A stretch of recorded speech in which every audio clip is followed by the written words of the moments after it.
Cerita ini dimulai dengan seorang gadis yang terlihat sangat gelisah dan tengah berlari secepat mungkin.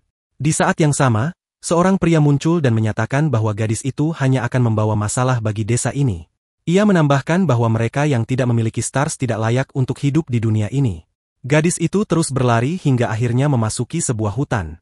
Di sana, ia mengeluarkan sesuatu, dan beberapa tas juga ikut keluar bersamanya. Ia memasukkan semua peralatan rumah tangga ke dalam tas-tas itu. Anehnya, semua peralatan itu bisa muat ke dalam satu tas kecil.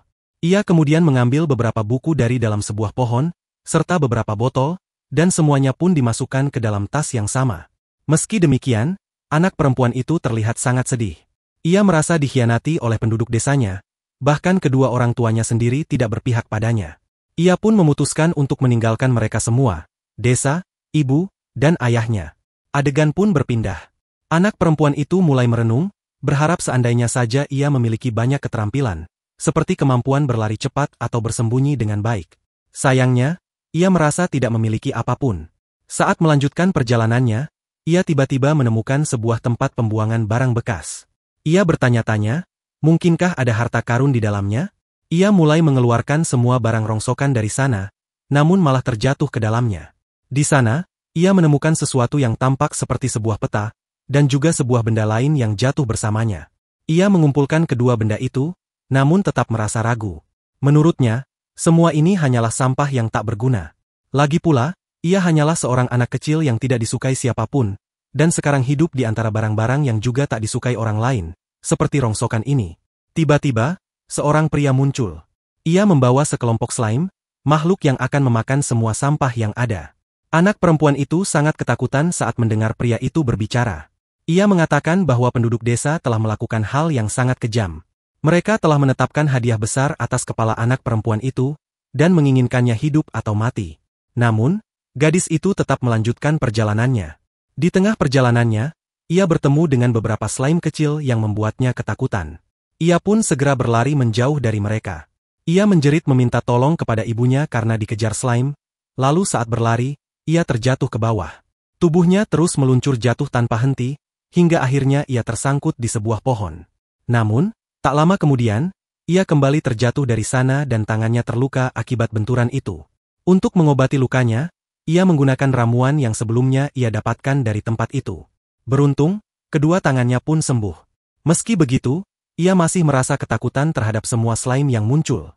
Namun perlahan, ia mengumpulkan keberanian dan melangkah maju, hingga menemukan sebuah sungai di depannya. Ia pun melepaskan semua pakaiannya dan melompat ke dalam sungai. Ia menikmati momen itu dengan penuh keceriaan, dan ketika ia keluar dari air, ia merasa jauh lebih kuat dari sebelumnya. Ia kemudian memutuskan, seperti yang dikatakan oleh peramal, bahwa untuk mengubah takdirnya, ia harus berganti identitas dan tampil seperti seorang gadis agar bisa menghindari kejaran orang-orang yang mencarinya. Dengan tekad bulat, ia meniupkan seluruh rambut lamanya hingga menghilang dan mengganti nama pemberian orang tuanya. Kini, ia memilih nama barunya sendiri, Ivy. Saat ia melanjutkan perjalanannya, tiba-tiba ia melihat seekor slime kecil tersembunyi di antara dedaunan. Melihat itu, ia merasa sangat senang. Ia segera mengeluarkan buku monster miliknya untuk mencari tahu tentang slime tersebut. Namun di dalamnya tidak ditemukan nama resmi untuk jenis slime itu. Tak lama kemudian, angin kencang bertiup dan membuat slime itu terbang jatuh. Dalam buku itu juga tertulis bahwa slime jenis ini sangat lemah, bahkan bisa mati hanya karena hembusan angin. Ivy menatap slime itu dan menyadari betapa lemahnya makhluk kecil tersebut. Ia mulai membaca lebih dalam, dan memang tertulis bahwa slime itu sangat rentan dan bisa musnah hanya oleh angin. Awalnya, Ivy merasa ragu apakah ia harus membantu slime tersebut, karena ia sendiri masih ketakutan. Namun pada akhirnya, ia memberanikan diri mengangkat slime itu dengan kedua tangannya, lalu mulai mempelajarinya lebih lanjut. Saat ia sedang mengamatinya, tiba-tiba angin kembali berhembus, membuat slime itu terangkat dan mulai terbang lagi. Ivy pun segera mengejarnya. Kemudian diceritakan bahwa kehidupan slime seperti ini sangat singkat, hanya bertahan selama 1 hari. Di adegan selanjutnya, Ivy berdiri di depan slime itu. Ia berpikir dalam hati bahwa sepertinya memang ada seseorang yang harus melindungi makhluk kecil seperti ini. Ia pun merasa bahwa ia adalah orang yang tepat untuk melakukannya. Slime itu mulai melakukan gerakan aneh dengan tubuhnya, namun Ivy sama sekali tidak memahami maksudnya. Ia hanya merasa bahwa mungkin slime itu sedang meminta telur rebus. Ivy lalu berkata pada dirinya sendiri bahwa ia bisa melindungi slime itu dari angin malam hari ini. Adegan pun berganti ke suasana malam. Ivy terlihat sedang berbaring bersama slime tersebut. Dalam suasana yang tenang itu, Ivy mulai menceritakan tentang asal-usulnya. Di desanya, setiap anak akan menerima kekuatan dan bintang mereka saat berusia 5 tahun. Ia bahkan menyebutkan kemampuan yang dimiliki oleh ayah dan ibunya. Sang ayah memiliki 2 bintang dalam kemampuannya. Slime itu mendengarkan dengan seksama, seolah mengerti dan tertarik pada setiap kata-kata Ivy. Ivy melanjutkan bahwa semua kekuatan dan jumlah bintang itu diberikan oleh para dewa, dan hanya merekalah yang menentukan siapa yang layak mendapat berapa bintang. Ketika usianya 5 tahun, Ivy pun menerima satu kemampuan, yaitu kemampuan menjinakkan. Namun kemampuan itu tidak memiliki satu pun bintang, yang berarti ia tidak mampu menjinakkan monster, bahkan hewan biasa sekalipun. Di desanya, hanya ada satu aturan yang tidak bisa diganggu-gugat. Tanpa bintang, tidak ada cinta. Ivy lalu mengeluarkan semua barang miliknya. Ia mengatakan bahwa semua barang itu ia dapat dari seorang peramal. Ia juga memiliki sebuah tas tua yang menurutnya sudah tidak berfungsi dengan baik. Sambil duduk dan menatap slime itu, Ivy mulai mencurahkan isi hatinya. Ia berkata bahwa orang-orang di desanya ingin membunuhnya. Namun ia tetap merasa bahagia karena bisa bertemu dengan slime ini. Bagi Ivy, slime ini adalah teman terbaik pertamanya. Dengan perasaan hangat di hati, ia pun tertidur di samping slime tersebut. Keesokan harinya, ketika Ivy terbangun, slime itu sudah tidak ada di sekitarnya. Hatinya langsung diliputi kesedihan, dan ia merasa kesepian kembali. Air mata pun mulai mengalir dari matanya. Ia merasa benar-benar sendirian lagi. Namun di tengah keputusasaan itu, ia mengingat pesan dari sang peramal, bahwa ia harus pergi ke ibu kota kerajaan. Ia pun memutuskan untuk mematuhi saran tersebut. Saat membuka peta untuk mencari arah, Ivy terkejut melihat bahwa slime itu ternyata ada di dalam peta tersebut. Hatinya kembali diliputi rasa gembira. Ternyata slime itu masih hidup. Ivy pun melanjutkan perjalanan dan masuk ke sebuah hutan. Di sana, ia mulai mempelajari cara menjinakkan monster. Dari buku yang ia baca, tertulis bahwa untuk bisa menjinakkan monster, seseorang harus menyalurkan energi magis di hadapan makhluk tersebut. Jika monster itu menerima energi tersebut, maka proses penjinakan bisa berhasil. Ketika Ivy mencoba kemampuan itu pada slime, tubuh slime tersebut mulai memancarkan cahaya lembut. Setelah memastikan efeknya berhasil, ia memutuskan untuk memberikan nama pada slime itu. Ivy pun menatap ke langit dan berpikir bahwa warna slime ini sangat mirip dengan warna langit. Maka, ia memberinya nama Sora, yang dalam bahasa lain berarti langit. Tak lama kemudian, muncul sebuah tanda di atas tubuh slime tersebut sebagai bukti bahwa Ivy telah berhasil menjinakkannya. Hal ini membuat Ivy sangat gembira. Dengan penuh semangat, ia mengangkat slime itu ke langit dan memperkenalkan dirinya, menyatakan bahwa mulai saat ini mereka adalah sahabat terbaik. Kemudian, Ivy terlihat telah memasang sebuah perangkap untuk menangkap tikus. Usahanya berhasil saat akhirnya ia menangkap seekor tikus, yang menjadi tikus ke-10 yang berhasil ia dapatkan. Meskipun merasa senang, Ivy tetap menunjukkan empati sebelum membunuhnya. Setelah itu, ia menguliti tikus tersebut dan menyimpannya ke dalam tas. Bersiap untuk perjalanan selanjutnya, Ivy mengeluarkan peta dan menentukan arah menuju sebuah desa yang terletak dekat dengan ibu kota. Ia mengingat ramalan dari peramal bahwa ibu kota kerajaan memang tidak ditunjukkan secara langsung di peta, namun berada di jalur yang sama dengan tujuannya saat ini. Angin kembali bertiup kencang, membuat tubuh kecil Sora nyaris terbawa angin. Namun, Ivy dengan sigap menangkapnya dan memastikan slime itu tetap aman. Ia menjelaskan bahwa sebenarnya usia hidup slime seperti Sora biasanya hanya 1 hari, karena tubuh mereka sangat rentan terhadap angin. Namun, berkat perlindungan dari Ivy, umur Sora menjadi lebih panjang dari biasanya. Tiba-tiba, terdengar suara-suara aneh di sekitar mereka. Ivy segera memasukkan Sora ke dalam tas dan berlari menghindar dengan panik. Setelah menemukan tempat aman di atas sebuah pohon, ia menyadari bahwa di bawahnya terdapat sekumpulan semut besar yang tampak sangat berbahaya. Untungnya, beberapa saat kemudian, semut-semut itu pergi meninggalkan area tersebut. Ivy kemudian memperingatkan Sora bahwa mereka harus tetap waspada, karena sampai mereka mengetahui kapan harus menghadapi monster, berjaga-jaga adalah hal yang sangat penting, baik untuk dirinya maupun untuk Sora. Ivy merasa bahwa tubuh slime itu kini terasa jauh lebih berat. Ia mulai bertanya-tanya, apakah Sora telah tumbuh besar, atau itu hanya imajinasinya saja. Ketika memperhatikan lebih dekat, Ivy menyadari bahwa ada sebuah luka di wajahnya. Untuk mengobatinya, ia menggunakan semua ramuan yang dimilikinya. Sayangnya, kini ia kehabisan semua potion yang sebelumnya ia kumpulkan. Ivy merasa aneh karena ia mengira masih memiliki cadangan potion lain. Ia pun bertanya-tanya, apakah ia secara tak sadar menjatuhkan sebagian potion itu di perjalanan. Saat melanjutkan langkahnya, Ivy terkejut saat melihat beberapa poster yang ditempel di pepohonan di depannya. Poster-poster itu mencantumkan namanya yang sebenarnya, yaitu Vemecia, beserta usianya yang baru 8 tahun. Poster itu berasal dari desa asalnya sendiri, Latomi Village. Ia sangat terkejut saat mengetahui bahwa namanya dicari dengan hadiah tangkapan yang besar.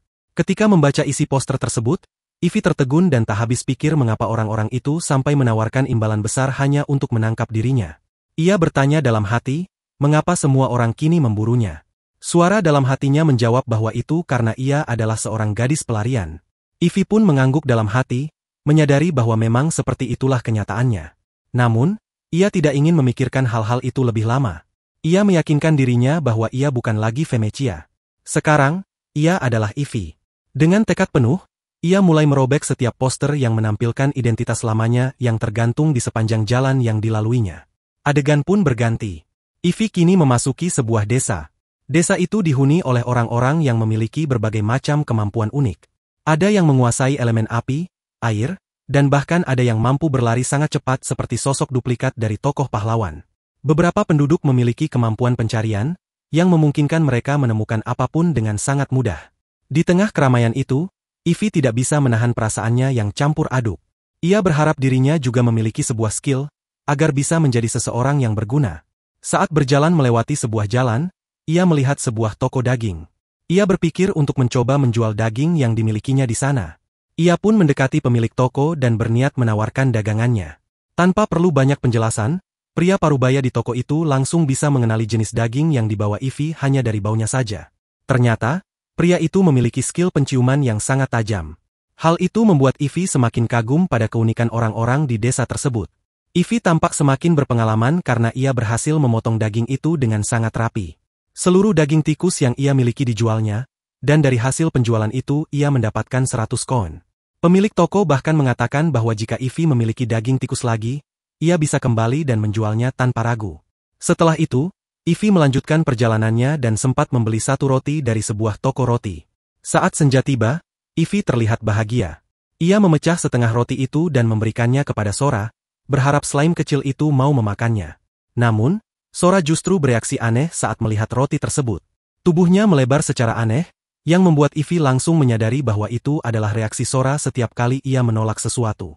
Ia paham bahwa Sora tidak ingin memakan roti itu.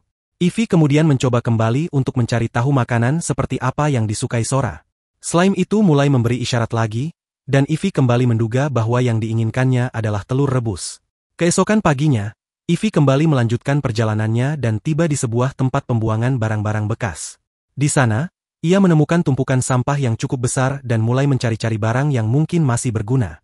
Ivy memperhatikan bahwa di sana terdapat banyak potion dengan warna yang berbeda-beda. Ia pun mulai memisahkannya berdasarkan warna. Ketika ia mengumpulkan potion berwarna biru di satu sisi, Sora tiba-tiba muncul dan langsung melahap semuanya. Melihat itu, Ivy keheranan dan bertanya-tanya apakah Sora benar-benar bisa menghabiskan sampah. Ia pun mulai mengujinya dengan meletakkan berbagai barang di hadapan Sora, seperti potion merah, pot tanaman, dan barang lainnya. Namun, semua itu ditolak oleh Sora. Saat Ivy meletakkan potion biru, Sora melahapnya dengan mudah, lalu melanjutkan memakan seluruh potion biru yang ada di sekitar tempat itu. Sora tampak sangat senang, sedangkan Ivy hanya bisa memintanya agar menyisakan sedikit untuknya juga. Tak lama setelah itu, Ivy kembali ke toko daging dan berhasil menjual hasil buruannya seharga 150 koin. Ketika ia kembali ke toko roti untuk membeli roti lagi, pemilik toko dengan baik hati memberikannya satu roti tambahan secara cuma-cuma. Ivy sedang mandi di sebuah sungai dan mengajak Sora untuk ikut masuk ke dalam air, namun Sora menolak. Setelah selesai mandi, Ivy keluar dari sungai dan mengambil roti dari tasnya untuk dirinya sendiri serta minuman ramuan biru untuk Sora. Mereka pun duduk dan menikmati makanan mereka dengan ceria. Ivy merasa makanan itu sangat lezat, dan karena mereka bisa mendapatkannya setiap hari, ia berpikir bahwa mereka harus bersyukur kepada Tuhan. Ia juga merasa sangat terkesan dengan penduduk desa ini, yang menurutnya sangat baik hati. Ivy mulai berpikir bahwa mereka bisa tinggal di sini untuk waktu yang cukup lama. Namun, suasana berubah saat adegan berganti. Ivy kembali berada di desa yang sama dan melihat beberapa pria yang langsung dikenalnya. Ia segera menyadari bahwa mereka adalah orang-orang yang sedang mencarinya.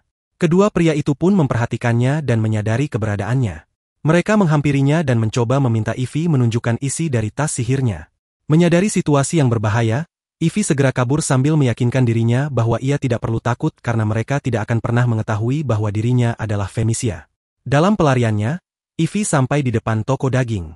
Ia bertanya apakah ada tangkapan tikus lagi, namun kali ini jawabannya tidak.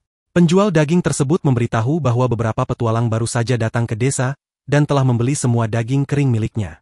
Mereka mengatakan bahwa mereka membutuhkan daging itu untuk perjalanan mereka, yang berarti mereka sedang mencari seseorang.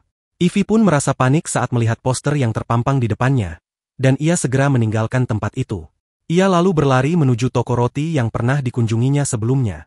Saat tiba di sana, sang pemilik toko menawarinya roti secara gratis karena hari ini ia membuat roti yang menjadi favorit Ivy. Namun, begitu Ivy melihat poster dirinya dipajang di dalam toko itu, ia langsung melarikan diri tanpa mengambil roti tersebut. Adegan berpindah dan menunjukkan Ivy sedang duduk di atas pohon sambil menangis. Ia mengungkapkan bahwa desa ini sebenarnya sangat baik dan penduduknya juga luar biasa ramah. Namun ia merasa tidak bisa tinggal di sana lebih lama lagi. Dengan perasaan campur aduk, ia mengeluarkan Sora dari tas dan mulai bertanya-tanya apakah di dunia ini ada tempat di mana ia bisa benar-benar merasa aman. Ivy memutuskan bahwa tempat ini bukan lagi tempat yang layak untuknya tinggali. Ia mulai berjalan meninggalkan desa karena kini ia menyadari bahwa seluruh desa telah dipenuhi dengan poster dirinya. Saat berjalan, Ivy melihat sebuah jalan terbuka di hadapannya. Ia pun segera mengeluarkan peta dan berpikir keras. Ia tidak tahu ke arah mana orang-orang itu pergi, tapi ia harus memilih jalur yang benar agar bisa menghindari mereka. Namun, ia juga tidak tahu kemana harus pergi. Di tengah kebingungannya, Sora mulai memberikan isyarat. Ivy menatapnya dan bertanya-tanya apakah Sora sedang merasa lapar. Ia sendiri mengaku belum merasa lapar. Namun tiba-tiba saja perutnya mulai mengeluarkan suara keroncongan. Sayangnya, baik Ivy maupun Sora tidak memiliki makanan atau bahkan air minum. Dengan kondisi itu, Ivy memutuskan untuk melanjutkan perjalanan.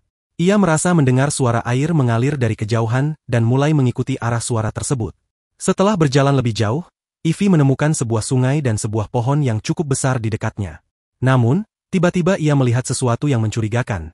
Dari pohon tersebut muncul sebuah tangan, lalu diikuti oleh dua orang yang keluar dari balik pohon. Ivy terkejut dan seketika itu juga pohon tersebut mulai menyerangnya. Dengan cepat ia menghindar dan lari dari sana, namun meskipun berhasil menyelamatkan diri, ia tetap terkena luka di tangannya. Kali ini, ia benar-benar kehabisan Blue Potion untuk menyembuhkan dirinya. Tubuhnya terasa sangat lemah, dan akhirnya ia jatuh ke tanah, tak berdaya. Matanya perlahan mulai tertutup, dan dalam kondisi setengah sadar, ia terus menyebut nama Sora. Di saat kritis itu, tanda di tubuh Sora mulai bersinar terang. Ia segera melompat dan mendekat ke arah tangan Ivy yang terluka. Ivy, yang melihat itu, teringat pada apa yang pernah ia baca, bahwa slime adalah monster yang memakan manusia. Ia pun mulai merasa bahwa apa yang dilakukan Sora sekarang benar-benar seperti yang ditulis dalam buku-buku tersebut. Kemudian adegan berganti ke masa lalu. Seorang pria terlihat duduk dengan santai sambil bekerja. Namun, suasana berubah ketika ia mendengar suara tangisan dari dalam rumah. Ia pun masuk ke dalam dan di sana, seorang nenek memberitahunya bahwa di rumah ini telah lahir seorang bayi perempuan kecil nan lucu. Kedua orang tuanya kemudian bersama-sama memberikan nama untuk anak itu, Felicia. Ya, bayi itu adalah Felicia, tokoh yang kita ikuti sekarang. Saat itu, ayahnya dan kakak laki-lakinya sedang sibuk bekerja demi masa depan keluarga mereka. Felicia datang membawa makanan untuk keluarganya, dan mereka semua duduk bersama sambil menikmati makanan dengan santai. Namun tiba-tiba makanan tersangkut di tenggorokan Felicia. Melihat itu, sang ayah segera menggunakan sihir airnya untuk mengisi segelas air dan memberikannya pada Felicia agar bisa menelan dengan lebih mudah. Setelah itu, mereka mulai mengobrol satu sama lain dengan hangat. Adegan kemudian berpindah ke dalam rumah mereka. Di sana, sang ibu meminta bantuan Felicia dalam beberapa pekerjaan rumah. Kakak laki-lakinya pun menyemangatinya, mengatakan bahwa Felicia sudah tumbuh besar dan sudah saatnya mulai menggunakan sihirnya. Namun sang ibu mengingatkan bahwa tidak perlu terburu-buru, karena setiap anak berkembang sesuai waktunya masing-masing, dan sejauh ini Felicia sudah banyak membantu keluarga. Keluarga itu lalu mulai mempersiapkan masakan. Mereka berbincang dengan ayah Felicia dan menanyakan bagaimana pekerjaannya berjalan. Sang ayah menjawab bahwa pekerjaannya hampir selesai dan dia berencana menyelesaikannya sepenuhnya sebelum akhir tahun ini. Disebutkan bahwa ayah Felicia memiliki keahlian pertukangan dengan peringkat 3 bintang, yang menunjukkan kemampuannya yang tinggi dan efisiensi dalam bekerja. Mereka pun terus berbincang, dan disebutkan bahwa Ibu Fenisia memiliki keahlian 2 bintang. Mereka kemudian mulai mendiskusikan fakta bahwa Fenisia sebentar lagi akan berusia 5 tahun. Usia penting di dunia mereka karena pada usia itu setiap anak akan menerima kekuatan atau keterampilan khusus. Tiba-tiba, terdengar suara ketukan di pintu. Saat pintu dibuka, terlihat seorang wanita bernama Luba berdiri di depan. Dari titik ini, alur cerita membawa kita ke dalam kilas balik, memperlihatkan saat Luba pertama kali datang ke rumah mereka ketika Fenisia baru berusia 2 tahun. Saat itu, Luba menyampaikan kekhawatirannya apakah Fenisia akan bisa menggunakan sihir atau tidak. Mendengar pembicaraan itu, Fenisia kecil justru merasa sangat senang karena mengetahui bahwa sihir benar-benar ada di dunia ini, dan itu terasa luar biasa baginya. Kembali ke masa sekarang, terlihat bahwa Luba telah menyelesaikan doanya, dan seluruh keluarga kini berada di dalam sebuah gereja. Seorang pria berdiri di depan mereka dan menyampaikan bahwa hari ini Fenisia akan menerima kekuatannya, sekaligus mendapatkan perlindungan suci yang akan sangat berguna dalam kehidupannya kelak. Fenisia lalu maju ke depan dan menyentuh air suci. Saat itulah, sang pendeta mengumumkan bahwa kekuatan yang diberikan padanya adalah kekuatan Tamer. Dengan kemampuan yang dimilikinya, Fenisia seharusnya bisa menjinakkan makhluk buas maupun binatang liar. Namun ketika para pendeta memeriksa berapa banyak bintang yang ia miliki, mereka sangat terkejut karena ternyata ia sama sekali tidak memiliki bintang. Mendengar hal itu, kedua orang tuanya pun ikut tercengang, tidak percaya dengan kenyataan yang ada. Salah satu pendeta menyatakan bahwa ini adalah hal yang memalukan, di desa mereka, lahir seorang anak perempuan yang memiliki kekuatan penjinak, namun tidak memiliki satu pun bintang. Dengan hati yang gelisah dan penuh amarah, mereka pun kembali ke rumah. Ayah Fenisia tampak sangat marah, mempertanyakan bagaimana mungkin anak mereka tidak memiliki bintang. Padahal istrinya memiliki 2 bintang dan ia sendiri memiliki 3. Semua anak mereka sebelumnya juga memiliki bintang. Jadi mengapa Fenisia tidak?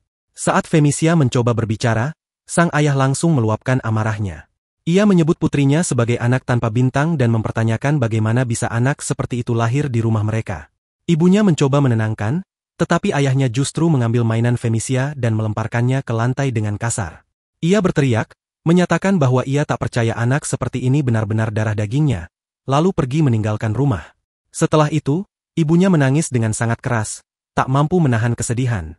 Bahkan kakak laki-lakinya pun mengusir Fenisia keluar dari rumah. Hancur secara emosional, Fenisia berjalan sendirian, merasa dikhianati dan ditolak oleh keluarganya sendiri. Tak lama, kabar tentang dirinya menyebar ke seluruh desa. Warga mulai bergosip, menyebutnya sebagai anak tanpa bintang. Anak-anak lain bahkan mulai melemparinya dengan batu sambil mencaci maki bahwa ia tidak berguna dan menyuruhnya pergi dari desa. Terusir dan terluka, Fenisia berlari ke arah hutan dan berhenti sejenak untuk menatap kembali ke arah desanya. Dalam hati, ia bersumpah akan pergi sejauh mungkin, karena tidak ada seorang pun yang menyukainya. Saat ia melanjutkan perjalanan, cuaca mulai berubah drastis. Hujan deras pun turun mengguyur. Fenisia berusaha berteduh dan mencari makan. Ia menemukan beberapa buah, tetapi rasanya sama sekali tidak enak baginya. Dalam keputusasaan, ia menemukan sebuah gua dan masuk ke dalamnya untuk berlindung. Di dalam gua, ia mencoba menyalakan api dengan menggunakan sihir dan beberapa kayu yang ia kumpulkan. Namun api yang menyala hanya sebentar, lalu langsung padam kembali. Ia terus mencoba berulang kali, namun hasilnya tetap sama, api itu tak mau bertahan lama. Semua berjalan seperti biasa, dan setelah terus melakukan hal itu, tubuhnya mulai merasa sangat lelah hingga akhirnya ia tertidur. Namun, begitu ia membuka mata, ia mendapati Luba sedang duduk di hadapannya. Luba menjelaskan bahwa kekuatan sihir yang dimiliki Ivy sangat terbatas, dan jika kekuatan itu habis sepenuhnya, maka nyawanya bisa berada dalam bahaya. Luba kemudian memberinya makanan dan mengakui bahwa ia sebenarnya telah melihat kejadian ini sebelumnya melalui ramalannya. Meski begitu, ia tidak pernah membayangkan bahwa Ivy akan menjadi seorang anak tanpa bintang dan bahwa semua orang akan memperlakukannya seburuk itu. Luba, sang peramal, kemudian memberikan Ivy sebuah tas beserta beberapa buku.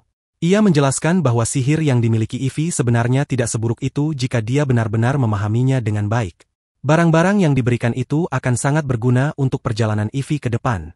Dalam perbincangan itu, Luba juga menyampaikan bahwa Ivy harus pergi ke ibu kota.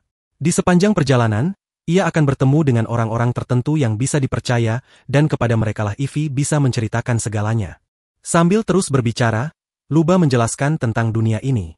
Dahulu, tidak ada seorang pun yang memiliki bintang ataupun kekuatan sihir. namun mereka tetap bisa menjalani hidup dan bekerja. Jadi, jika Ivy tidak memiliki kekuatan sihir atau hanya sedikit memilikinya, itu bukanlah sebuah kesalahan. Cerita kemudian melompat ke 3 tahun setelah kejadian itu. Ivy kini berada di hadapan tumpukan sampah, di mana ia menemukan beberapa ramuan biru. Ia juga berhasil berburu dan mengisi kembali persediaan makanannya. Namun tiba-tiba, muncul sekelompok orang, dan Ivy segera bersembunyi. Ia merasa curiga mengapa orang-orang ini bisa berada di tempat tersebut. Kemungkinan besar, sesuatu telah terjadi di desa. Adegan pun berpindah ke desa Latomi, dan Ivy pun tiba di desa itu. Semua penduduk desa sedang membicarakan satu hal, kematian Luba. Mereka merasa heran, bagaimana mungkin seseorang bisa mati karena kedinginan di musim seperti ini. Mendengar hal itu, Ivy sangat terkejut. Ia sulit mempercayai bahwa peramal yang pernah membantunya itu benar-benar telah tiada. Di saat yang sama, ayah dari Felicia juga muncul dalam adegan tersebut. Ia mengatakan kepada kepala desa bahwa putrinya telah tiba di desa ini, dan ia merasa bahwa kedatangannya hanya akan membawa kehancuran. Sang kepala desa tampaknya memahami maksudnya, dan ayah Felicia menegaskan bahwa mereka tahu apa yang harus dilakukan terhadap anak-anak yang tidak memiliki bintang di dunia ini. Di sisi lain, para penduduk desa mulai dihasut oleh village head yang membakar semangat mereka. Ia mengatakan bahwa Luba adalah sosok yang sangat penting bagi mereka, namun karena ia memilih untuk merawat Felicia, maka ia terkena kutukan dan akhirnya tewas. Setelah menyampaikan hal itu, ia memerintahkan semua orang untuk menangkap Felicia dan membunuhnya. Mendengar hal ini, Felicia sangat terkejut dan segera melarikan diri. Namun orang-orang terus mengejarnya tanpa henti. Dalam pelariannya, tiba-tiba sang ayah berhasil menangkapnya dan hendak menyerangnya dengan palu. Namun, di saat kritis itu, tiba-tiba matanya terbuka. Ternyata semuanya hanyalah mimpi buruk. Ia melihat Sora ada di sampingnya dan menyadari bahwa kejadian tadi bukan kenyataan, meskipun tetap terasa sangat menyeramkan. Saat menatap ke langit, ia sempat berpikir bahwa mungkin Sora akan memakannya dan itulah akhir hidupnya. Namun, keesokan paginya ketika Ivy membuka matanya, ia menyadari bahwa Sora sedang berada tepat di atasnya. Ia juga terkejut saat melihat luka di tangannya sudah benar-benar sembuh. Ia pun bertanya-tanya apakah Sora yang menyembuhkan lukanya. Sora mulai mengeluarkan suara-suara aneh, membuat Ivy terkejut sekaligus takjub karena kini makhluk itu tampaknya bisa berbicara, atau setidaknya berkomunikasi dengannya. Melihat Sora berada di sisinya membuat Ivy merasa sangat senang. Ia pun berpikir bahwa meski orang-orang membencinya dan ia dianggap anak yang tak diinginkan, selama ia bersama Sora, ia akan tetap merasa bahagia. Keduanya kemudian duduk untuk mengisi perut. Namun, Ivy mulai menyadari bahwa Sora terlihat jauh lebih besar dibanding sebelumnya. Bahkan ia sudah bisa melompat dengan lincah. Ia berpikir bahwa mungkin Sora sudah tumbuh lebih besar dan kuat karena telah memakan banyak Blue Potion. Ivy pun duduk termenung, memikirkan bahwa ia harus kembali ke desa untuk mendapatkan uang. Namun, ia juga khawatir jika ia terus berburu makanan di hutan, bisa saja ia menarik perhatian para monster dan itu akan sangat berbahaya baginya. Sementara itu, Sora sudah menghabiskan semua Blue Potion yang mereka miliki, namun ia masih merasa lapar. Untuk mengatasi rasa lapar Sora, Ivy membawanya ke tempat pembuangan barang. Tapi saat mereka sampai di sana, Ivy tiba-tiba menyadari sesuatu yang mencurigakan. Ia menemukan beberapa pakaian yang membuatnya sangat senang. Sudah lama sekali ia ingin mengganti pakaiannya, dan akhirnya kini keinginannya terpenuhi. Namun, saat itu juga, Sora menatapnya dengan wajah kesal. Ia pun menyadari bahwa seharusnya ia lebih dulu mencarikan makanan untuk Sora. Beberapa saat kemudian, ia menemukan sebuah kotak besar yang berisi berbagai macam potion berwarna-warni. Ia memilih potion berwarna biru dari dalam kotak itu, dan memberikannya kepada Sora untuk dimakan. Sora pun memakannya dengan santai. Namun, tiba-tiba ia melihat bahwa Sora juga telah memakan satu potion berwarna merah, dan hal ini membuatnya cukup terkejut. Ia bertanya-tanya dalam hati apakah Sora benar-benar bisa memakan potion merah juga. Setelah itu, ia mulai melakukan beberapa eksperimen dengan memberikannya berbagai jenis potion lainnya, namun Sora tidak memakannya. Kemudian, ia mencoba mencampur dua jenis potion dan memberikannya kepada Sora. Tanpa ragu, Sora memakannya dengan tenang. Setelah itu, mereka melanjutkan perjalanan mereka. Sepanjang perjalanan, Ivy terlihat sangat bahagia karena ia tidak pernah menyangka bahwa bepergian akan terasa semenyenangkan ini. Dan sekarang, ia pun tidak sendirian, karena Sora juga ikut bersamanya, membuat segalanya terasa lebih sempurna. Menjelang sore, mereka duduk bersama dan mulai makan malam. Namun, Sora justru memakan semua potion yang ada, dan bahkan masih meminta lebih. Ivy cukup terkejut melihat hal itu, karena jika terus seperti ini, Sora akan menghabiskan semua potion yang ia miliki dan tidak akan tersisa satupun untuk dirinya. Kemudian malam pun tiba. Ivy mencoba menidurkan Sora dengan menceritakan sebuah kisah. Karena ia tahu saat Sora tertidur, rasa laparnya pun akan berkurang. Ia pun mulai menceritakan dongeng yang sering ia dengar saat masih kecil. Kisah tentang dua kerajaan yang sedang berperang hebat. Pada masa itu, sang raja mengumpulkan semua penyihir yang mampu melihat masa depan, agar mereka bisa meramalkan kemana arah peperangan ini akan berkembang. Para penyihir itu melihat masa depan dan mengungkapkan bahwa perang ini akan membawa dunia menuju kehancuran. Maka, mereka semua bersatu untuk melakukan sebuah sihir yang dapat menyelamatkan dunia. Namun, kisah ini kini hanyalah legenda kuno, dan tidak banyak orang yang mengetahuinya, terutama tentang sihir tersebut. Hanya satu anak saja yang mampu menggunakan sihir itu, dan anak itu datang dari dunia lain. Keesokan paginya, ketika Ivy membuka matanya, menyadari bahwa semua potion yang ada di dalam tasnya telah hilang. Ia langsung memahami bahwa ini pasti ulah Sora, dan kemarahannya pun memuncak. Ia mulai memarahi Sora dalam hati karena yakin bahwa dialah pelakunya. Tanpa membuang waktu, Ivy kembali memasang perangkap untuk menangkap tikus. Namun, saat ia memeriksa perangkapnya, ternyata bukan seekor tikus yang tertangkap, melainkan seekor monster ular yang tampak sangat berbahaya. Ivy terkejut dan ketakutan saat melihatnya. Dengan sigap, ia mengeluarkan sehelai kain dari dalam tasnya, melemparkannya ke arah ular tersebut, lalu mengikatnya dengan tali. Setelah berhasil menjinakkannya, ia mengangkat tasnya dan membawa monster ular itu dengan niat untuk menjualnya. Dalam perjalanan, ia mencium bau aneh yang membuatnya curiga bahwa ada monster di sekitar. Ketika ia melangkah lebih jauh untuk menyelidiki, ia menemukan seekor kuda yang terluka parah, bersama 4 orang yang juga tampak sangat terluka. Menyadari situasi berbahaya itu, Ivy segera melarikan diri dan akhirnya masuk ke dalam sebuah desa. Sesampainya di desa, ia berpikir bahwa ia harus melaporkan apa yang dilihatnya. Tepat saat itu, ia melihat sebuah papan penunjuk dan memutuskan untuk masuk ke dalam sebuah balai.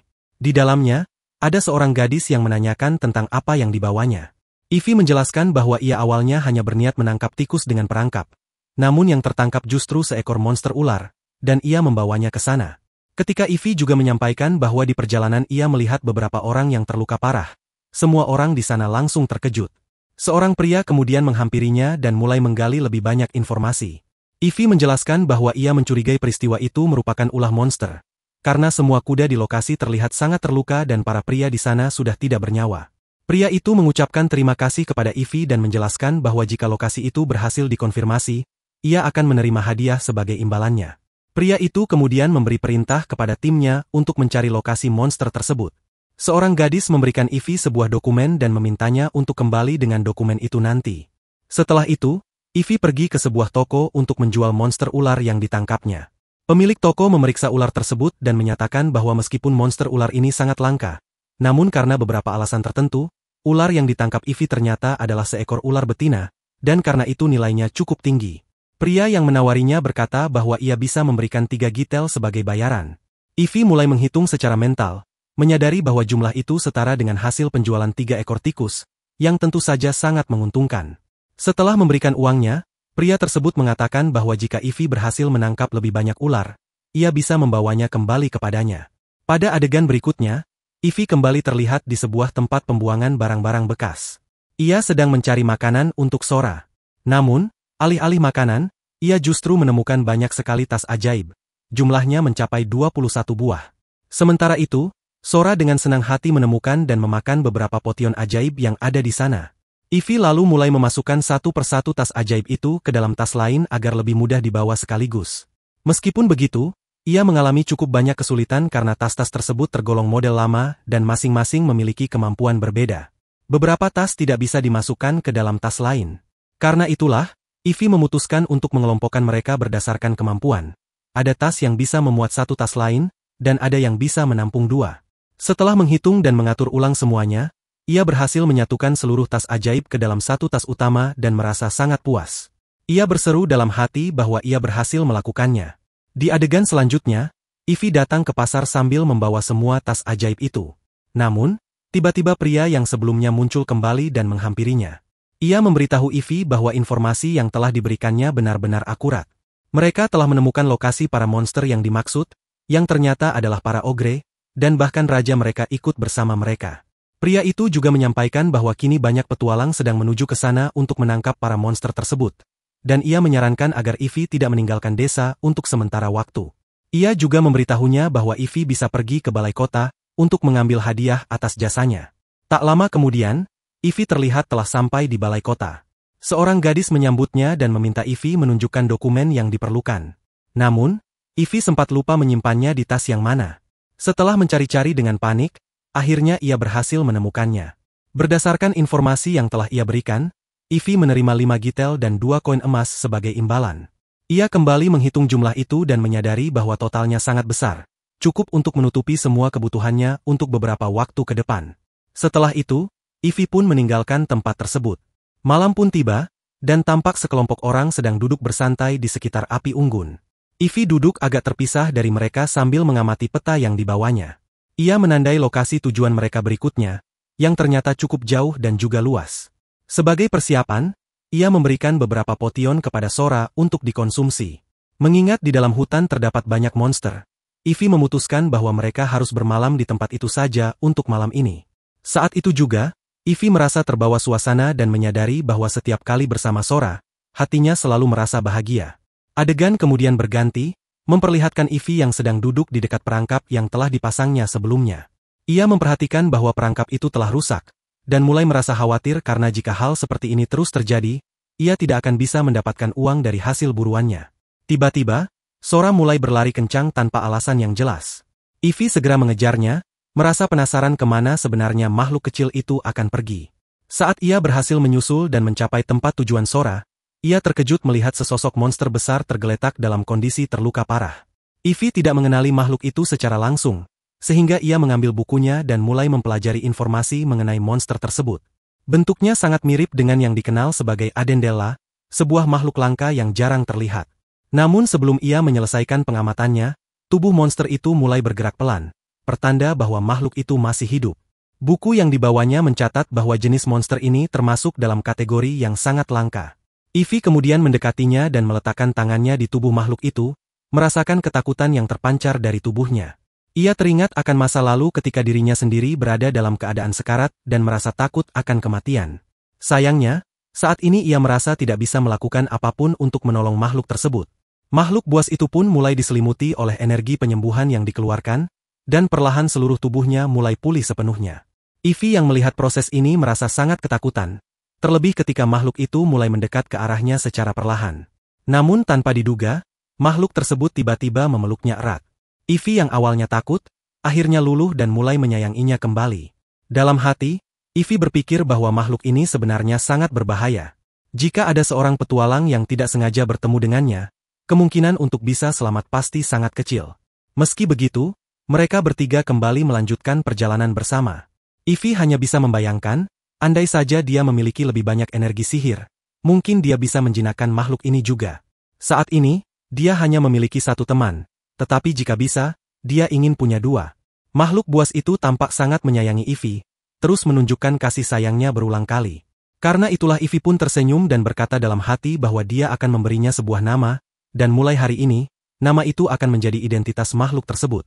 Namanya adalah Ciel. Dan setelah itu ia memperkenalkan dirinya sendiri serta memperkenalkan Sora juga. Saat mereka melanjutkan perjalanan, Ivy merasa bahwa mungkin ada manusia di sekitar tempat itu, sehingga ia segera menyembunyikan Sora di dalam tas magis miliknya. Ia tahu bahwa Sora mungkin tidak bisa masuk sepenuhnya ke dalam tas tersebut, tetapi jika seseorang melihatnya, itu bisa menjadi masalah besar. Ciel pun secara naluriah pergi bersembunyi di balik semak-semak. Adegan kemudian berpindah ke sebuah pintu gerbang di mana seorang penjaga berdiri dengan tampang yang menyeramkan. Ivy memperhatikannya dari kejauhan dan merasa takut. Tiba-tiba, seorang pria mencoba masuk melewati penjaga tersebut, namun ia langsung ditahan. Penjaga itu merobek tas pria tersebut dengan pedangnya, dan dari dalamnya keluar beberapa botol alkohol ilegal yang ternyata diselundupkan.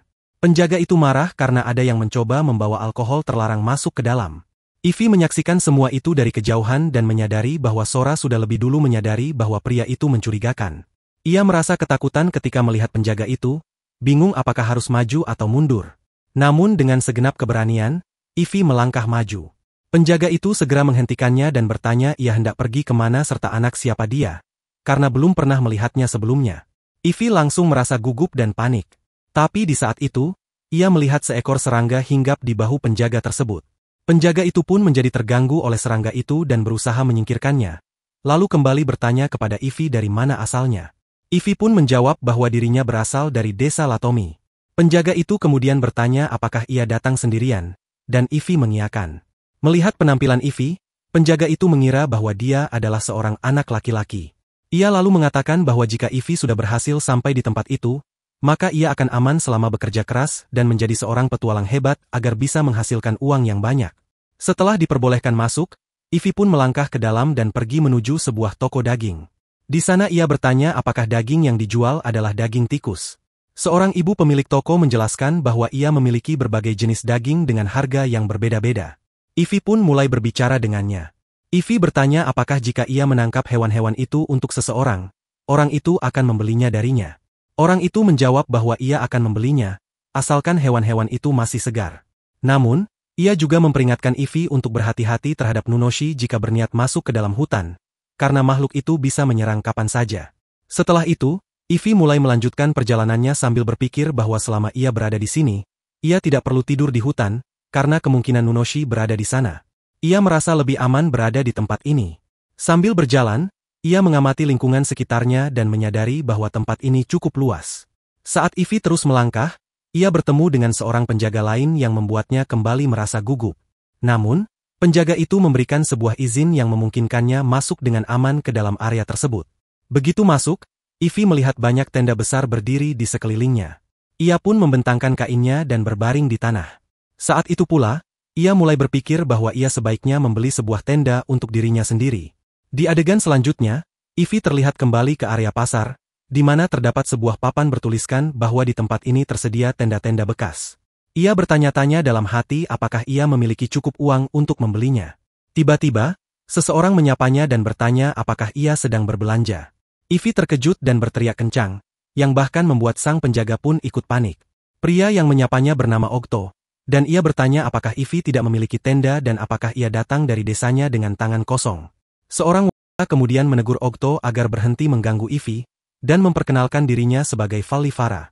Mereka semua saling memperkenalkan diri satu sama lain, dan sempat salah paham mengira bahwa Ivy adalah seorang anak laki-laki.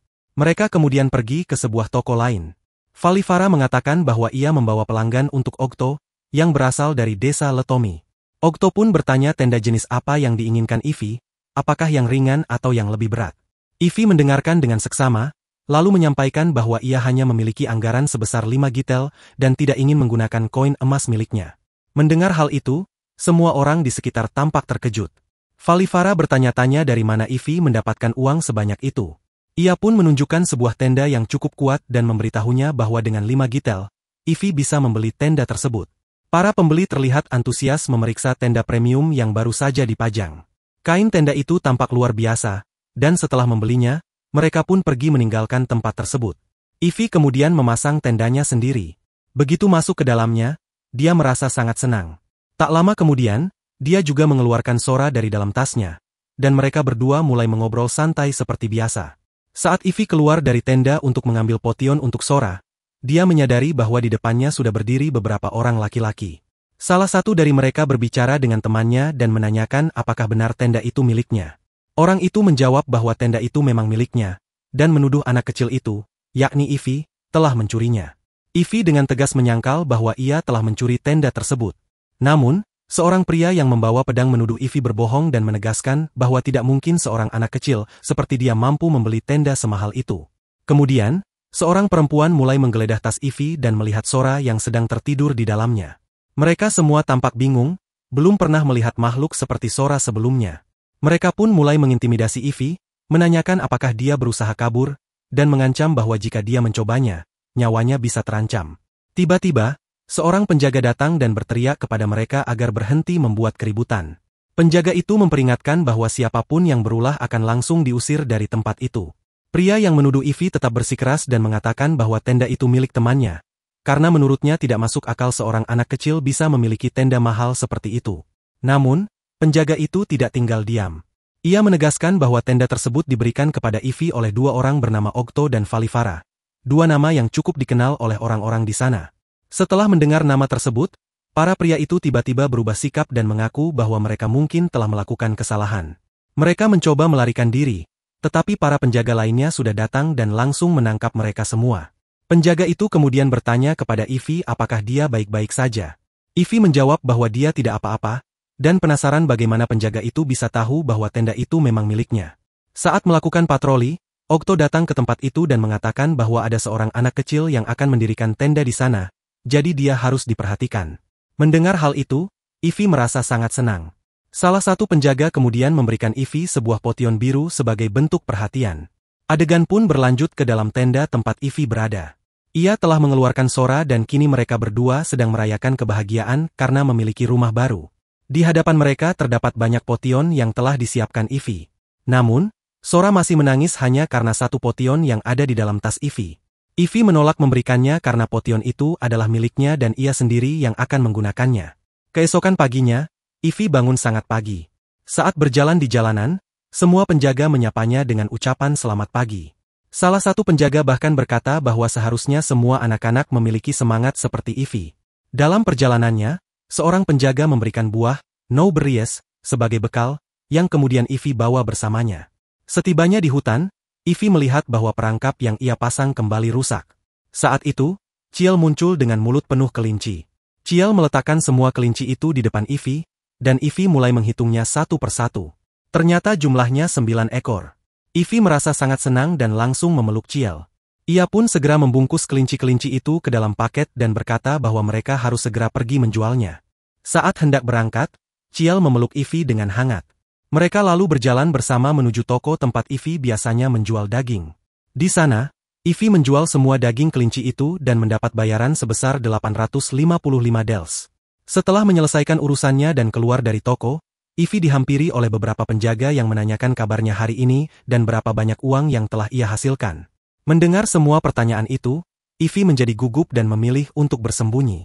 Ia bertanya-tanya bagaimana semua orang bisa tahu tentang dirinya.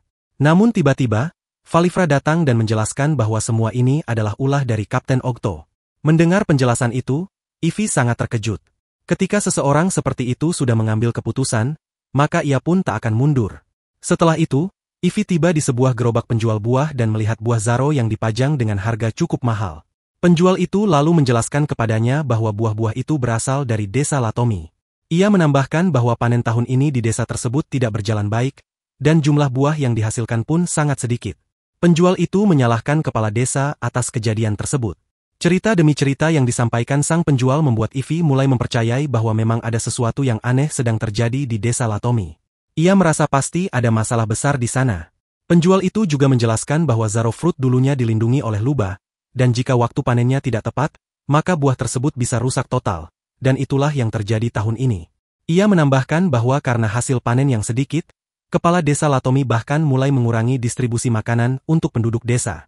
Saat ditanya bagaimana ia bisa sampai di sana, Ivy menjawab bahwa orang tuanya bersekongkol dengan kepala desa, sehingga ia terpaksa melarikan diri dari desa tersebut. Pada adegan berikutnya, Ivy terlihat kembali ke rumahnya. Ia duduk merenung, memikirkan desa asalnya yang telah menolaknya, dan membandingkannya dengan desa tempatnya tinggal sekarang. Ia menyadari bahwa di satu sisi, ada orang-orang yang mengusirnya dan menolak keberadaannya. Namun di sisi lain, ada tempat ini, tempat yang memberinya kehangatan, perhatian, dan kasih sayang. Dalam hatinya, Ivy pun memutuskan untuk menjadikan desa ini sebagai rumah barunya. Ia kemudian kembali ke hutan dan mulai membangun perangkap lagi. Saat sedang berjalan, ia merasa bahwa mungkin ada seseorang di dekat situ. Ketika ia melangkah lebih jauh, ia menyadari bahwa dua orang pria sedang berdiri di depannya. Mereka mengenalinya dan berkata bahwa ia adalah anak itu. Ivy kini berdiri di hadapan mereka, dan salah satu dari mereka menegurnya karena telah menyebabkan sahabatnya ditangkap. Ivy terkejut mendengar itu karena ia merasa tidak melakukan apapun. Pria itu kemudian berkata bahwa ia tahu Ivy memiliki slime langka, dan jika Ivy memberikannya kepadanya, maka ia akan membiarkannya pergi. Ivy mulai berlari, dan dua orang itu mengejarnya. Namun, salah satu dari mereka justru terjebak dalam perangkap yang telah dipasang Ivy sebelumnya. Di saat yang bersamaan, seorang gadis muncul dan tiba-tiba menghadang jalan Ivy, mencoba menghentikannya. Namun, secara tiba-tiba Ciel datang. Begitu dia meluncur masuk, keduanya langsung terpental keras dan gadis itu pun jatuh pingsan di tempat. Pria yang tadinya mengejar mencoba melarikan diri, namun Ciel juga berhasil membuatnya tak sadarkan diri dan membawanya ke hadapan Ivy. Melihat hal itu, Ivy merasa sangat senang dan langsung memeluk Ciel dengan penuh kasih sayang. Di sisi lain, Okto sedang membaca sebuah laporan. Ia mengatakan bahwa akhirnya keempat petualang itu berhasil ditangkap. Mereka didakwa karena telah mengancam para petualang baru dan merampas semua barang milik mereka. Di hadapannya, duduk Ivy yang mendengarkan dengan serius. Okto memberitahu bahwa dua dari mereka bahkan merupakan pembunuh, sehingga mereka telah dihukum dengan setimpal. Ia pun menyuruh Ivy agar tidak khawatir lagi karena masalahnya sudah selesai. Sebagai bentuk penghargaan karena telah membantu menangkap para pelaku, Okto memberitahu bahwa Ivy akan menerima hadiah berupa 3 gitel. Mendengar hal itu, Ivy tampak sangat terkejut dan langsung mulai menghitung-hitung dalam pikirannya, karena jumlah itu tergolong besar. Setelah itu, Okto membawa Ivy ke markas guild untuk membuka akun resmi miliknya. Ketika Ivy meletakkan jarinya, sebuah layar muncul di hadapannya. Ia mengikuti proses verifikasi dan kemudian menyetorkan semua uang yang ia miliki ke dalam akun tersebut. Sebagai gantinya, petugas memberikan sebuah kartu padanya. Ketika mereka keluar dari gedung guild, mereka bertemu dengan Valivara yang sedang berdiri di luar. Ivy menyapa, menyadari bahwa ternyata Valivara adalah seorang kapten dan ia telah mencarinya cukup lama. Okto tampaknya lupa memberitahu tentang hal ini. Kemudian mereka semua mulai berdiskusi mengenai jumlah bintang, stars, yang dimiliki masing-masing. Ia berkata bahwa dirinya memiliki skill dengan 4 bintang. Lalu, Okto menoleh ke Ivy dan bertanya berapa banyak bintang yang dimilikinya. Ivy menjawab bahwa ia adalah seorang tamer, namun tidak memberikan jawaban pasti tentang jumlah bintangnya. Okto menenangkannya dengan mengatakan bahwa ada banyak orang yang memiliki banyak bintang namun tidak berguna. Sementara ada pula orang yang hanya memiliki 1 bintang, namun kemampuannya sangat luar biasa. Setelah mendengar itu, Ivy pun bersiap untuk pergi meninggalkan tempat tersebut. Ivy akhirnya memutuskan untuk pergi karena ia telah berjanji kepada peramal bahwa ia akan segera sampai di kota dekat ibu kota. Kedua orang itu pun mengucapkan selamat tinggal padanya, dan Ivy pun meninggalkan tempat itu. Namun, tak lama setelahnya, keduanya mulai merasa curiga terhadapnya. Mereka mulai menyadari bahwa Ivy sebenarnya bukanlah seorang anak laki-laki, melainkan seorang gadis. Mereka juga menyadari bahwa dia adalah gadis yang pernah diusir dari desa Latomi beberapa tahun yang lalu. Pada saat itu, Okto menyimpulkan bahwa satu hal sudah pasti. Ivy telah menyembunyikan identitas gendernya dari mereka, dan kemungkinan besar dia belum sepenuhnya mempercayai mereka. Apapun yang terjadi padanya di desa Latomi pasti merupakan pengalaman yang sangat mengerikan. Valivara kemudian menyampaikan harapannya bahwa suatu hari nanti gadis itu akan menceritakan segalanya kepada mereka dengan jujur. Adegan berpindah ke Sora yang sedang berlari sangat cepat, dan Ivy berusaha mengejarnya. Mereka akhirnya tiba di sebuah padang rumput yang sangat luas. Ivy mulai merasa cemas, membayangkan bahwa semua ini mungkin ulah Nunoshi. Ia bertanya-tanya seberapa besar Nunoshi itu sebenarnya, dan ketakutan mulai merayapi dirinya. Namun, tiba-tiba, Ciel muncul di tempat itu, dan mereka pun mulai bermain-main dengan riang. Malam pun tiba, dan mereka terlihat duduk santai sambil menikmati makanan bersama. Ketika pagi datang, Ivy pergi untuk memeriksa perangkapnya. Ia menyadari bahwa tidak ada seekor tikus pun yang tertangkap hari ini. Kekecewaan pun menyelimuti dirinya karena persediaan daging yang mereka miliki sudah sangat sedikit. Tiba-tiba, Ivy merasakan kehadiran seseorang atau sesuatu yang tidak dikenal, dan ia pun segera melarikan diri. Namun, ia terjebak karena di depannya terbentang sebuah jurang, sehingga tidak ada jalan keluar. Saat itulah, Ciel datang dan menggeram dengan keras. Makhluk misterius itu pun langsung menghilang. Ivy lalu naik ke punggung Ciel dan mereka melanjutkan perjalanan, sambil memikirkan makhluk aneh itu, bertanya-tanya sebenarnya apa yang tadi mengejarnya. Namun, saat ia menunduk, matanya menangkap keberadaan seorang ogre di bawah sana. Di depannya, berdiri pula ogre lain. Ciel langsung menyerang ogre tersebut, sementara Ivy segera melarikan diri.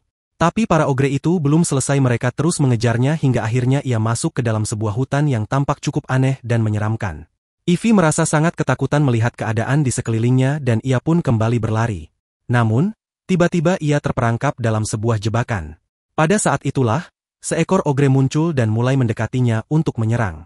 Tapi, sebelum ogre itu sempat melancarkan serangan, semburan api muncul dan membuatnya mundur. Seorang pria tiba-tiba muncul dan mulai menggunakan sihir api untuk membakar semua ogre yang ada di sekitar.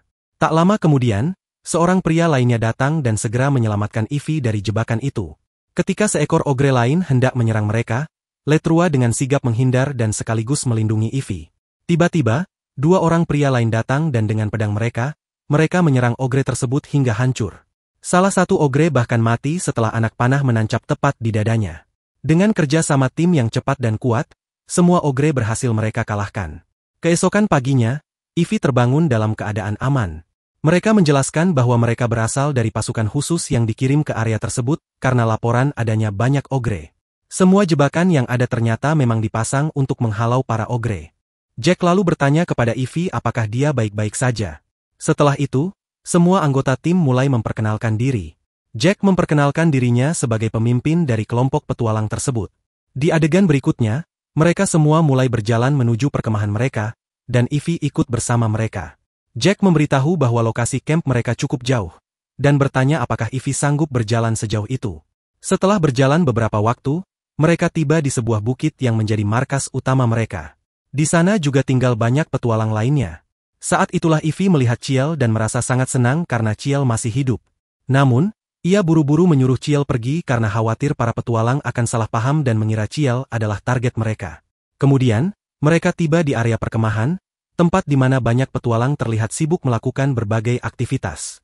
Di tempat ini, tidak ada ancaman dari monster sama sekali. Saat semua orang sibuk, mereka mendapatkan sebuah pemberitahuan penting. Para petualang lainnya teringat akan tugas mereka, sehingga mereka meninggalkan Latrua bersama Ivy untuk menyelesaikan urusan dapur. Kini hanya tinggal mereka berdua yang sibuk mempersiapkan makanan. Latrua pun mulai bercerita sambil bekerja, mengatakan bahwa semua orang selalu meremehkan masakannya. Padahal, ia memiliki kekuatan flaming dengan 3 bintang yang memungkinkannya memasak dan memanggang makanan dengan sempurna. Ivy dengan senang hati membantu proses memasak itu. Saat malam tiba dan semua orang mulai menikmati makanan yang telah disiapkan, air mata mulai mengalir dari mata mereka karena kelezatannya. Ivy yang sempat khawatir bertanya-tanya apakah mereka tidak menyukai makanannya, tetapi reaksi mereka ternyata adalah tangisan bahagia.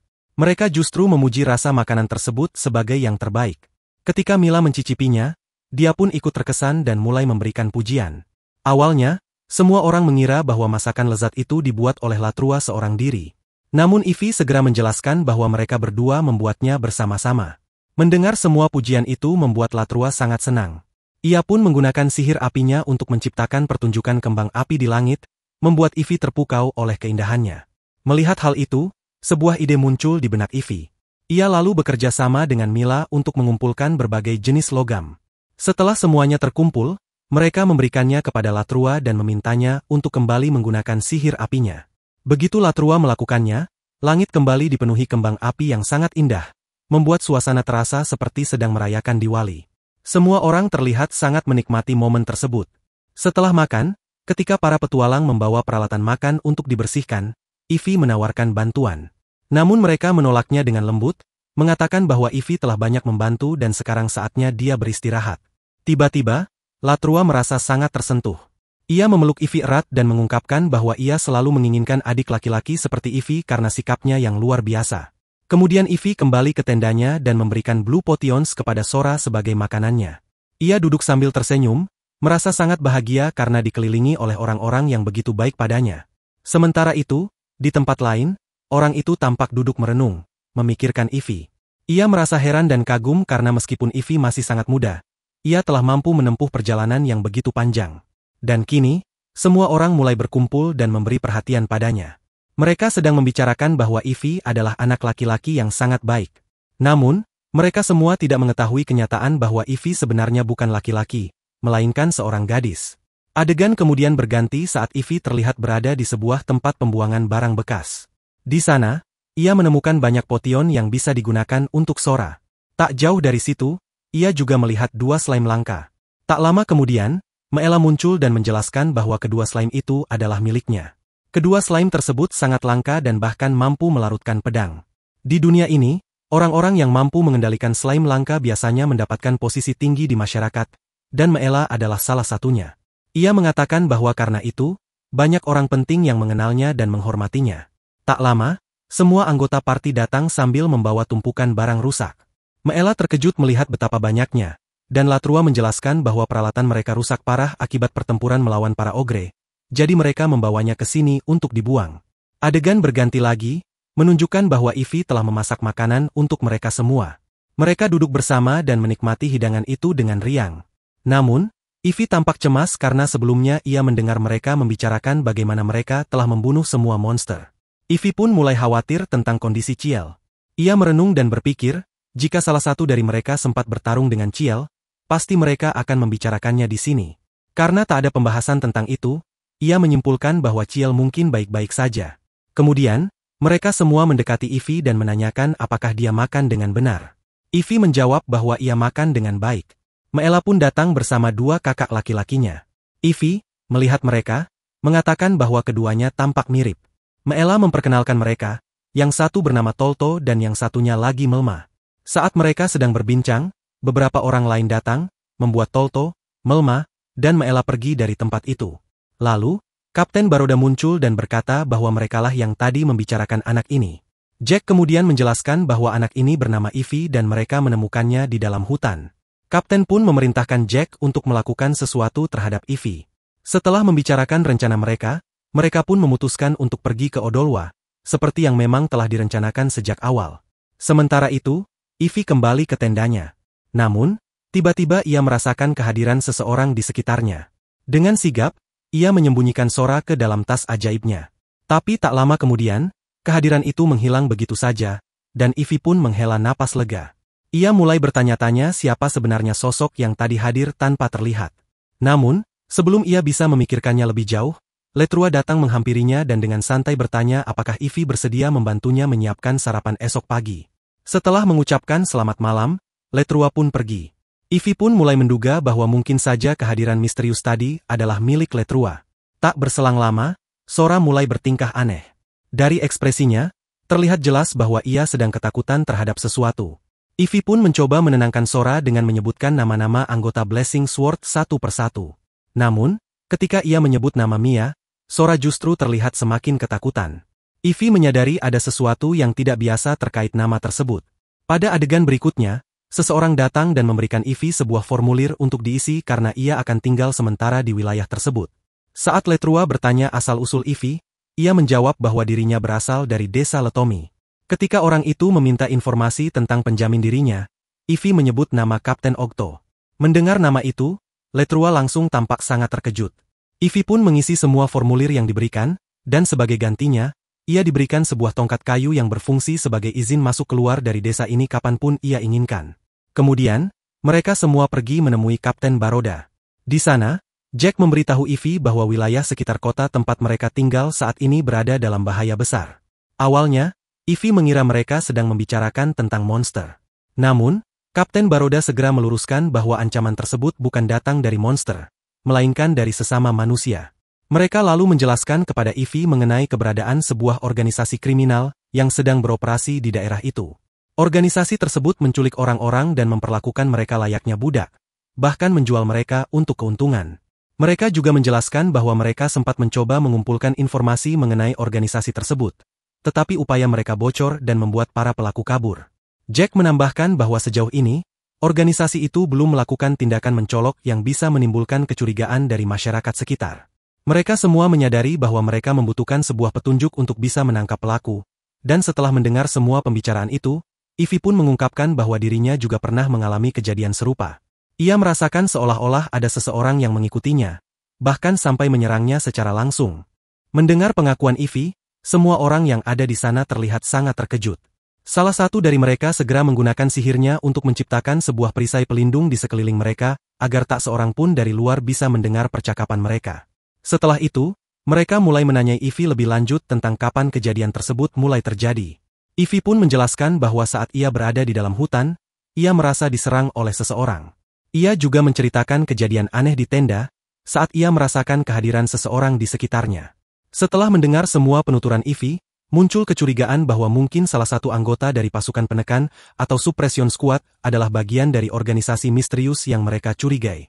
Baroda pun bertanya pada Letrua apakah dia tahu siapa orang itu, namun Letrua menjawab bahwa ia sama sekali tidak tahu, dan menegaskan bahwa dirinya bukan orang yang mereka cari. Mereka kembali bertanya pada Ivy apakah dia mencurigai seseorang secara khusus. Ivy, meskipun dengan enggan, menyatakan bahwa ia mencurigai Miss Meela. Ucapan itu sontak membuat semuanya terkejut.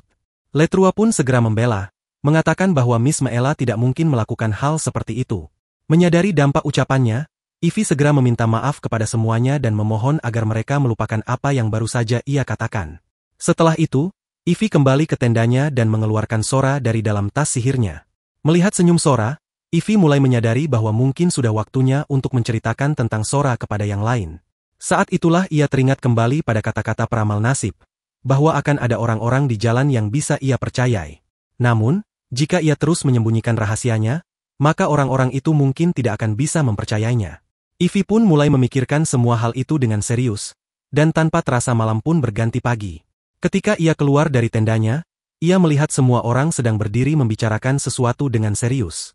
Salah satu dari mereka menggunakan alat sihir dan menyampaikan bahwa apa yang Ivy katakan sebelumnya tentang Maela ternyata memang benar adanya. Laitrua menjelaskan bahwa bukan hanya Maela, tetapi kedua saudara laki-lakinya juga terlibat dalam hal ini. Saat mereka membuntuti ketiganya, ternyata mereka sedang menemui seorang pedagang. Begitu pedagang itu pergi, langsung muncul di hadapan kedua pria itu dan bertanya mengapa mereka berada di sana dan siapa sebenarnya pedagang tersebut. Namun, keduanya bereaksi seolah-olah mereka tidak mengenal si pedagang dan mengaku hanya menunjukkan arah jalan. Dari semua yang terjadi, menjadi jelas bahwa mereka pasti tengah melakukan diskusi rahasia dengan pedagang itu. Sementara itu, orang itu menambahkan bahwa setelah ia mencari informasi tentang pedagang itu di Trade Guild, ternyata pria tersebut baru pertama kali datang ke tempat ini dan belum pernah melakukan perdagangan apapun. Hal ini menunjukkan bahwa niatnya tidaklah baik.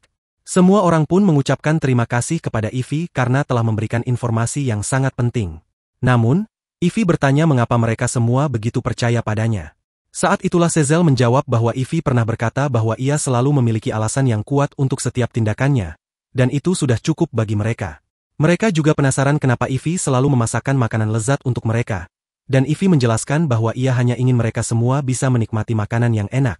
Mendengar itu, mereka mengakui bahwa memang begitulah Ivy, dan itulah alasan mereka bisa sepenuhnya mempercayainya.